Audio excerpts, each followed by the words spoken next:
Welcome back to your Feel Good Breakfast Show. It is Expresso right here on SABC3. What a show. We have literally discussed up to everything, and now we're talking about relationships. And does your partner have an unhealthy relationship with their social life? Dr. Eve is here talking to us about that. And if you have a call, please do give us a call on 083 913 3728. Now, Dr. Eve, I wanted to speak to you about this question. How does one identify the warning signs of having a partner who has a really unhealthy kind of attachment to their social life, especially when things like drug and alcohol abuse come into play? Many people get into relationships and remain what I called married bachelors. Yeah. So it actually kind of doesn't make a dent in their lives. They continue as if they still are a bachelor with all their same kind of partying behavior. And if the partner is accepting of that, that's cool, that's fine. But there comes a point in time where it feels this is not really healthy. So what are some of the warning signs that you're going to look for? When he or she prefers to go out with their friends rather than spending time with you, where he or she doesn't take care of responsibilities around household tasks and sharing what is a practical arrangement of two people living together.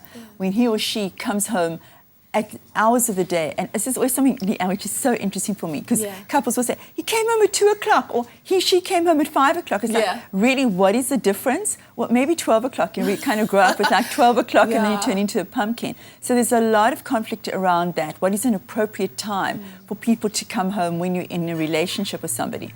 And then, of course, there are the signs that this is excessive drinking or excessive drug taking. And you have to talk to that. There is an absolute responsibility to be saying that I'm aware that this is becoming a problem in your life. I've got a lot of friends who, you know, in their kind of dating life, they partied a lot together.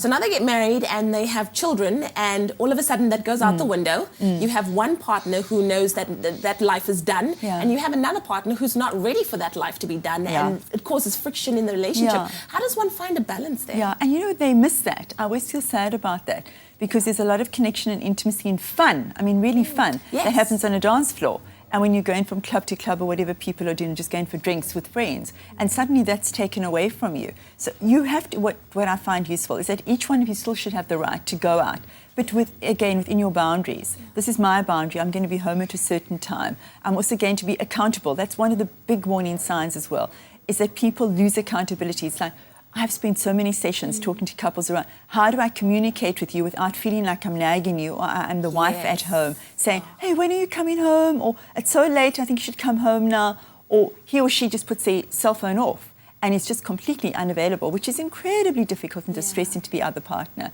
So you want to still be able to party in a way that feels comfortable, because obviously as you grow older, your style of partying changes. But if you still want to go out, you have to do it separately. And then get babysitters, get grannies in, get grandpas in, get support system in to be able to do that. But there's another element involved, because how trashed can you get when you've got kids to take care of the next day? So it all changes into a very different environment. But if it causes tension between the couple, if there isn't an agreement of how you're going to be partying, either separately or together, it's a huge area of conflict. That's what we're talking about today. We're talking about relationship dynamics. They can be really difficult at times, but we will continue this conversation. 083 913 3728. Give us a call if you have a question. But first, over to Zoe.